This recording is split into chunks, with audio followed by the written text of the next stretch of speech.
জীবনে তো কম গুনাহ করি নাই, দাড়ি কাটলাম, কত নামাজ ছাড়লাম, কত বেপরদায় আড্ডা দিলাম, মোবাইলে কত গুনাহ করলাম।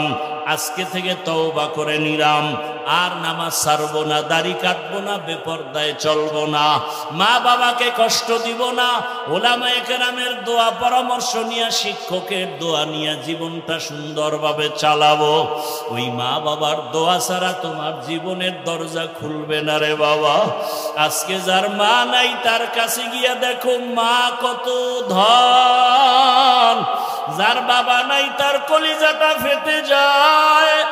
ঈদের দিন সবাই ঈদের নামাজ পড়িয়া বাড়ি আনন্দ করে দৌড়ায়, আর এক যুবক কবরের কিনারায় দাঁড়ায় কান্না করে। ও যুবক, ঈদের দিন কাঁদো কেন? যুবক বলে, গত ঈদগাহে আমার আব্বাকে পাশে নিয়ে নামাজ আদায় করেছিলাম, আমার মা আমার জন্য দোয়া করেছিলেন। আজকে যখন নামাজের জন্য ঈদগাহে রওনা হয়ে গেলাম, হঠাৎ করে মনে পড়ে গেল আজ আমার মাথায় হাত দিয়া কে দোয়া করবে। মায়ের বিছানাটাও খালি, আমার পাশে বাবাও নাই, আমি বড় ইতিম।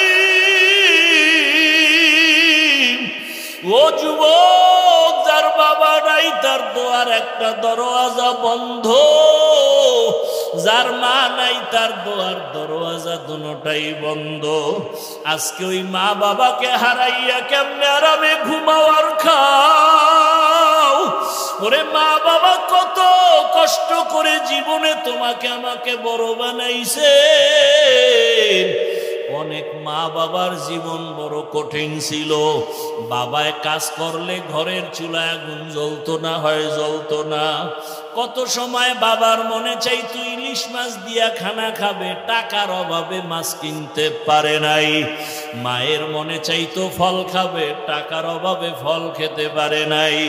আজকে তুমি তার সন্তান, তোমার ঘরে কত মাছ আর কত ফল, কি লাভ হবে? ওই মা বাবায় তো সাদা কাফনের প্যাকেট হইয়া কবরে, চাইলেও আর ফল খাওয়াইতে পারবা না, মাছ খাওয়াইতে পারবা না। ওই মা বাবারে মাছ আর ফল যদিও দিতে পারবা না, তবে 2 ফোঁটা চোখের পানি পাঠাইয়া দাও। ওই মা বাবার চোখের পানি ছাড়া তুমি আমি মানুষ হইতে পারি নাই। ওই মা বাবার চোখের পানি আর দোয়া ছাড়াই চেয়ারে বসতে পারি নাই, মাওলানা হইতে পারি নাই। মানুষ আমাকে মাওলানা বলে, মা বাবার চোখের পানি ছাড়া হয় না। মানুষ আমাকে সম্মানের জায়গায় বসায়, মা বাবার দোয়া ছাড়া সম্ভব না। ও আল্লাহর বান্দার, ওই মা বাবাকে কেমনে ভুলিয়া গেছো? 2 ফোঁটা চোখের পানি ছেড়ে দোয়া করিও। ওরে গুনার কারণে দিলটা পাথর, চোখে পানিও নাই। আল্লাহর কাছে চোখের পানির বড় মূল্য। ওরে চোখের পানি যদি না থাকে, ডানে বামে দেখো কার চোখে পানি আছে। কান্নাওয়ালার দোয়া খালি ফেরত যাবে না। ওরে আল্লাহর আযাবের ভয়, জাহান্নামের ভয় অন্তরে ঢুকাইয়া কাঁদো। ওরে আল্লাহর আযাবের ভয়ে যদি পাথর কান্না করে, তোমার আমার কপাল কেন এত খারাপ? আল্লাহ তাআলা বলেন, সুম্মা কাসাত কুলুবুকুম মিন বাদি যালিকা ফাহিয়া কাল হিজারাতি আও আশাদ্দু কাসওয়া ওয়া ইন্না মিনাল হিজারাতি লামা ইয়াতাফাজ্জারু মিনহুল আনহার ওয়া ইন্না মিনহা লামা ইয়াশাক্কাকু ফায়াখরুজু মিনহুল মা ওয়া ইন্না মিনহা লামা ইয়াহবিতু মিন খাশিয়াতিল্লাহ ওয়া মাল্লাহু বিগাফিলিন আম্মা তা'মালুন। আল্লাহর কোরআন বলে, আল্লাহর আযাবের ভয়ে কিছু পাথর কান্না করে করে ঝর্ণা প্রবাহিত করেছে। তোমরা তাকায় দেখো, পাথর থেকে পানির ঝর্ণা। আল্লাহ কয় না, আল্লাহর ভয়ে পাথর কান্না করে। কিছু পাথর আল্লাহর ভয়ে টপ টপ করে কাঁদে, কিছু পাথর আল্লাহর ভয়ে ফেটে যায়। ও মানুষ, তোমার কলব কেন এত দুর্বল? ওরে জাহান্নামের ভয়ে তোমার চোখে কেন পানি নাই? ওরে জাহান্নামের ভয়ে যদি রহমতের নবীও কাঁদেন। আল্লাহর নবী বলেন, আমি রাতের বেলা হুজরায় ঘুমাইলাম, পার্শ্বেই তো মসজিদে নববী। হঠাৎ ঘুমের মধ্যে শুনি কান্নার আওয়াজ, আমার ঘুম ভেঙ্গে গেল। নজর করে দেখি এই গভীর রাতে কে কান্না করে। আমি বের হইয়া তাকাইয়া দেখি সাধারণ কেউ না, জান্নাতি 1 নম্বরের সাহাবী আবু বকর নামাজে দাঁড়ায় দাঁড়ায় কান্না করতেছেন। আমি নবী অপেক্ষা করলাম, নামাজ শেষে আবু বকর বের হইলেন। জিজ্ঞাসা করলাম, ও আবু বকর, আপনি নামাজে দাঁড়ায় কাঁদলেন কেন?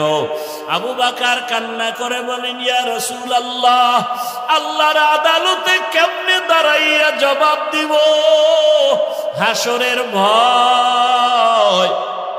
নবীজি বলেন, আপনি তো জান্নাতের টিকিট পাইছেন, আবার ভয় কিসের? আবু বকর বলেন, ইয়া রাসূলুল্লাহ, আপনিই তো কিয়ামতের ময়দানের বয়ান করে কান্না করেছেন।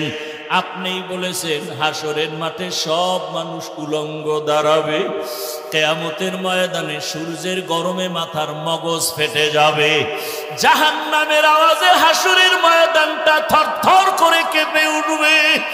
আমার মাওলাও রাগ হইয়া আওয়াজ দিবেন, লিমানিল মুলকুল ইয়াউম। ওই সময় এমন অবস্থা হবে, নবীদের গুনাহ নাই, তারাও কান্না করবেন। মুসা নবী কাঁদবেন, ঈসা নবী কান্না করবেন, ইব্রাহিম নবী কান্না করবেন। ওই সময় আল্লাহ, আমার উপায় কি হবে? নবীরা যদি কাঁদেন, আমি আবু বকরের কেমন হালাত হবে? আল্লাহ যদি ডাক দিয়া বলে, আবু বকর, জান্নাত দিয়েছি, বিনিময়ে কি আমল নিয়ে আসছো?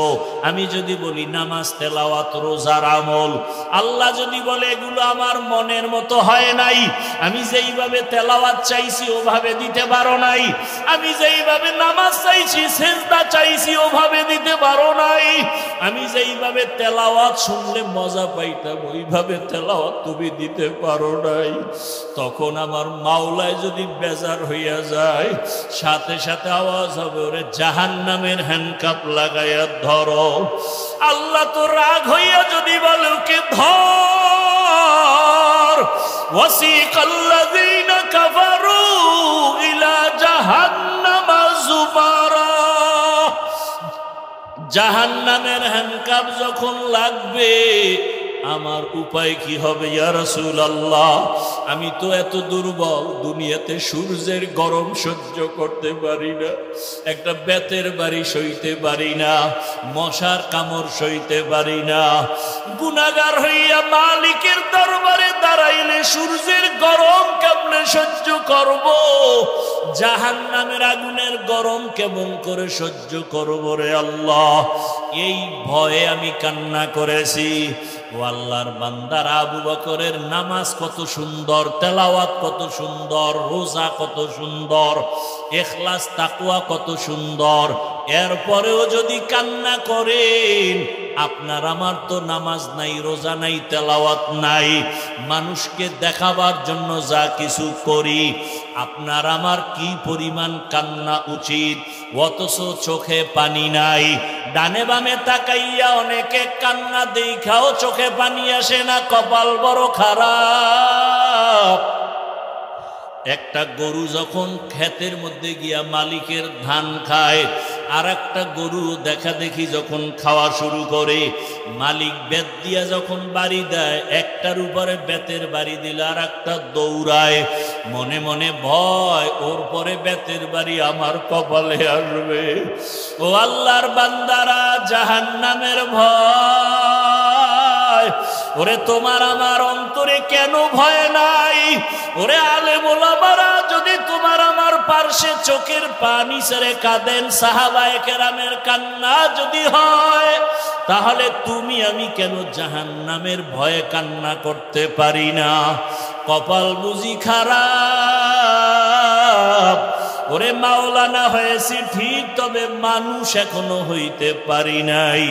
আল্লাহর কাছে দোয়া করো, চোখের পানি ছাড়ো, যদি কান্নাওয়ালা কেউ থাকে তার কাছে দোয়া চাও, আল্লাহর কাছে তওবা করো, ও যুবক বাবারা, পায়ে হাত রেখে বলি তওবা করো, আর দাড়ি কাটিয়া নবীরে কাদাইও না, নামাজ সারিয়া আর আল্লাহকে বেজার করিও না।